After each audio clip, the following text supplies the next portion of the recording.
네, 다울투자증권 이성웅의 리포트 시간이고요. 오늘도 총 이제 두 개의 리포트를 좀 가지고 왔는데 우선 첫 번째는 이제 통신과 관련된 레포트입니다.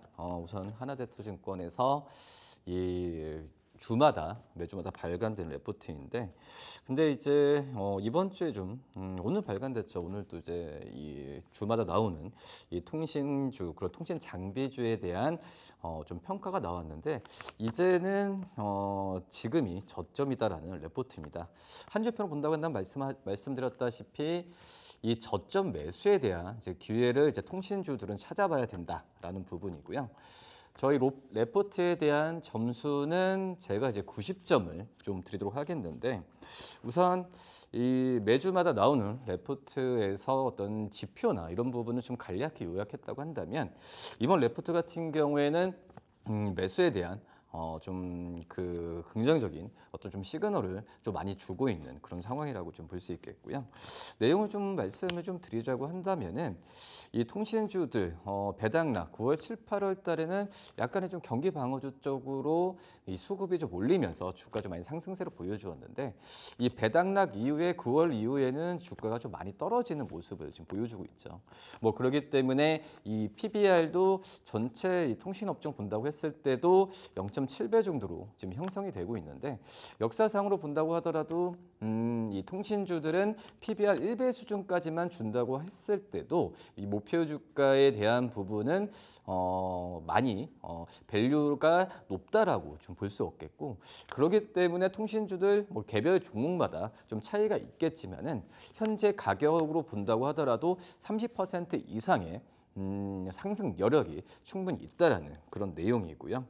지금 현재 본다고 했을 때도 이 통신주들의 3분기 실적이 그렇게 좋다라고 좀 평가를 할 수는 없지만, 아시다시피 이 통신주들의 가장 큰 장점은 역시 뭐 경기 방어주에 대한 어떤 시장에서의 이 어떤 그 매크로 지표가 좀 불안할 때는 통신주들에 대한 수급이 좀 몰리는 부분이고, 그리고 안정적인 수익을 좀 창출하는 다른 제조업 대비해서 어떤 시장 경기와 무관하게 안정적인 수익을 창출한다는 점도 장점이라고 좀 볼 수 있습니다.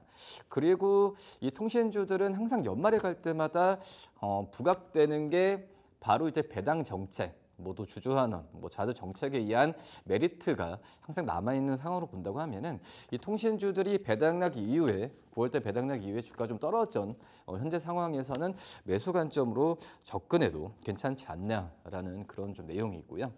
그리고 이제 통신 업종이라고 한다면 통신 3사만 있는 게 아니죠.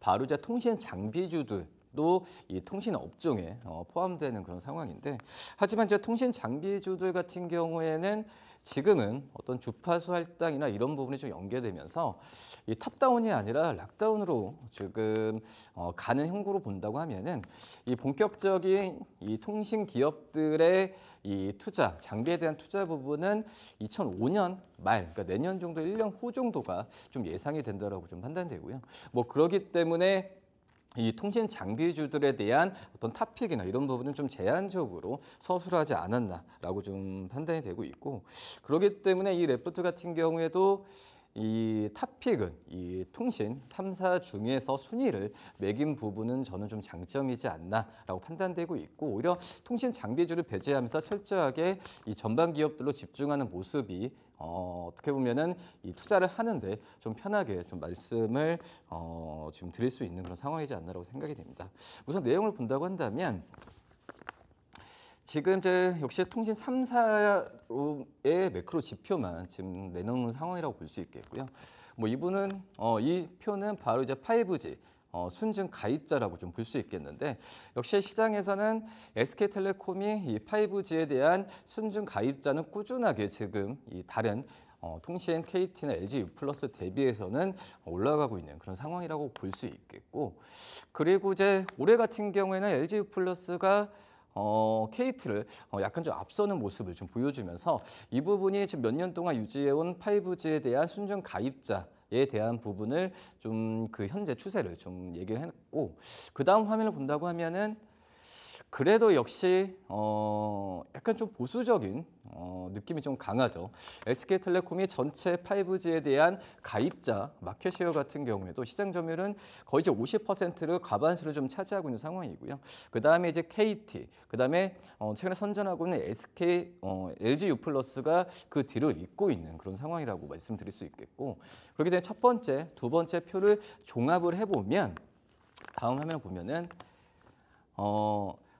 주간 종목별 투자 매력도라고 봤을 때도 SK텔레콤이 1위, 그리고 KT가 2위, LGU+가 3위라는 그런 내용을 좀 내놨습니다.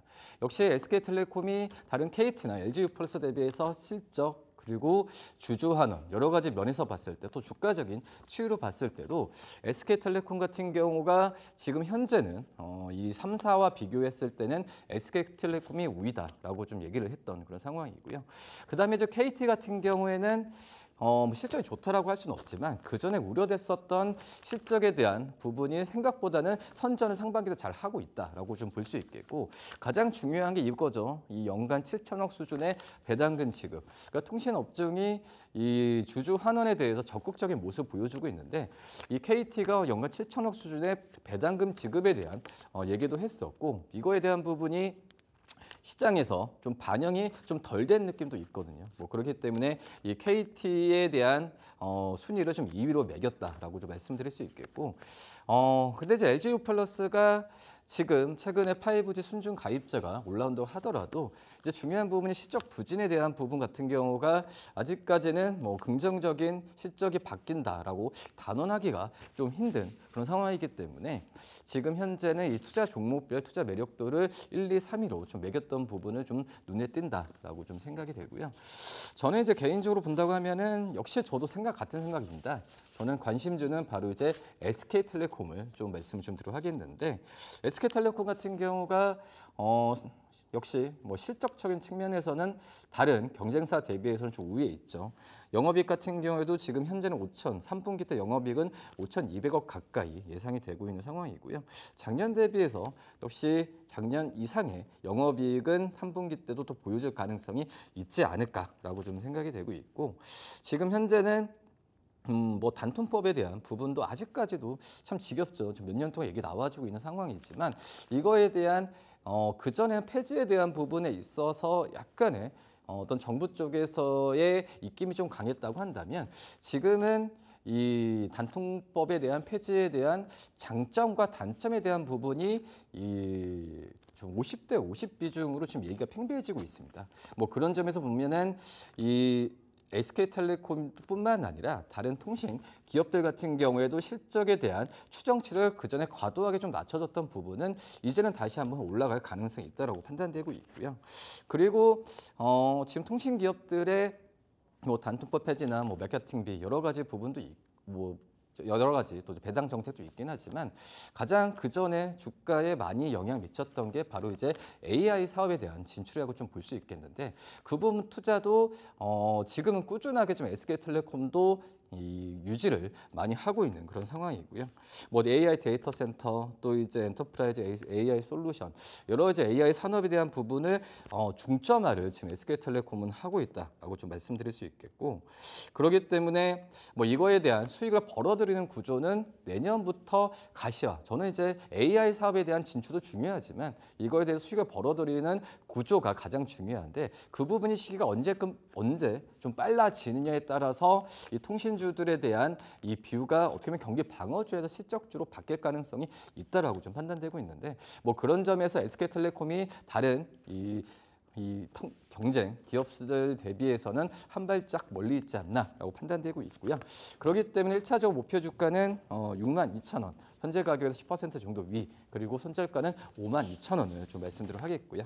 그다음에 이제 두 번째 리포트는 바로 이제 이 섬유의복 이 섹터이고, 뭐 이 섬유의복 정말 좀 힘든 시기를 올해 내내 지금 겪고 있는 그런 상황이죠. 그렇기 때문에 이 섬유의복 오늘 소개해드릴 레포트 같은 경우에도 이제는 이제 반등을 하냐 이런 것보다도 이 4분기 때의 이 실적에 대한 기점 부분을 확인할 수 있다라는 그런 레포트 힌트를 줬습니다. 뭐 그렇기 때문에 저는 이 레포트의 점수도 역시 90점을 좀 드리도록 하겠고 90점을 드린 이유 중에 하나가 그 전에 어떤 서명 의혹에 대한 비율을 그냥 가정식으로 좀 먼 뜬구름 없는 얘기를 좀 그 전에 좀 전문가들도 많이 했다고 한다면 이번 레포트 같은 경우에는 4분기 실적이 좋다라는 부분이 아니라 4분기 실적을 정말 확인하고 서명 의혹 업종에 대한 이 매력을 느끼면서 매수 관점을 천천히 들어가자라는 의견이라고 좀 볼 수 있겠고 뭐 3분기도 예상 작년 대비해서 안 좋을 가능성이 있다라는 좀 의견입니다.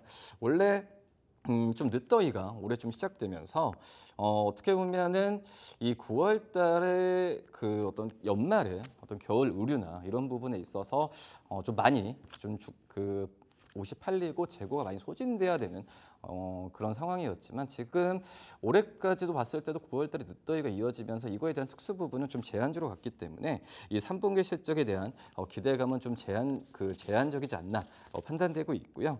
다만 이제 이번 레포트에서 좀 의미심장한 부분이 바로 이제 중국 쪽과 연결을 한 상황인데 중국 쪽에서의 부동산 정책을 나와주면서 우리나라 이 아파트 가격 또 부동산 경기와 함께 이 섬유 의료 그 기업들의 실적을 좀 연결시켰다는 부분인데요.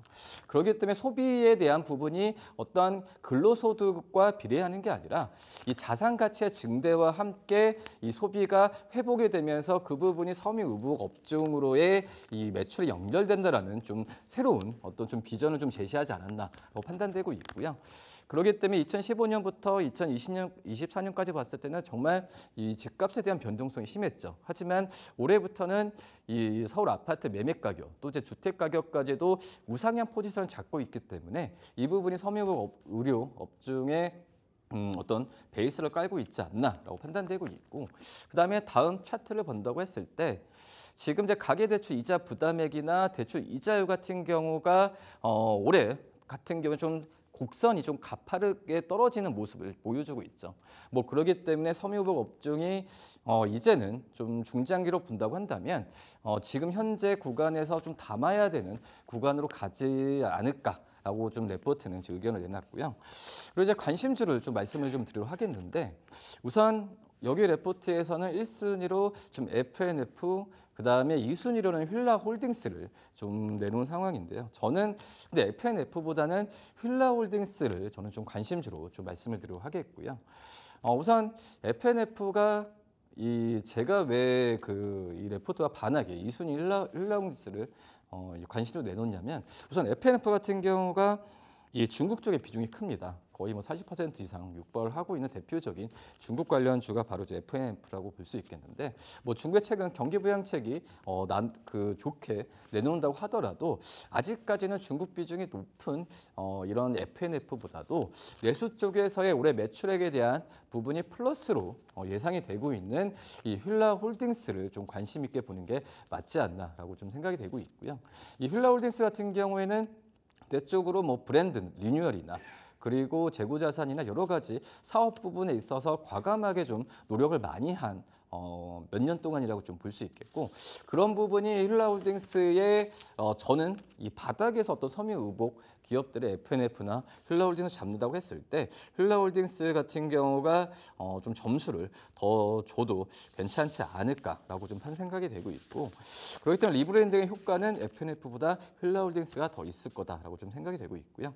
뭐 1차적으로 본다고 한다면 이제 중화권 쪽에서 말씀드렸던 휠라홀딩스는 이 중국 쪽 매출이 한 20% 정도밖에 안 되는데 우선 확인하고 가자는 부분이죠. 국내에서 내실을 다지고 나서 중화권 쪽으로의 진출이 원활하게 진행된다고 한다면은 실적에 대한 어떤 실적 많이 나온다라는 것보다도 기저효과 측면에서는 FNF보다는 휠라홀딩스가 분명히 있지 않을까라고 판단됩니다. 목표 주가는 44,000원, 손절가 36,000원 말씀드리도록 하겠습니다. 네, 감사합니다.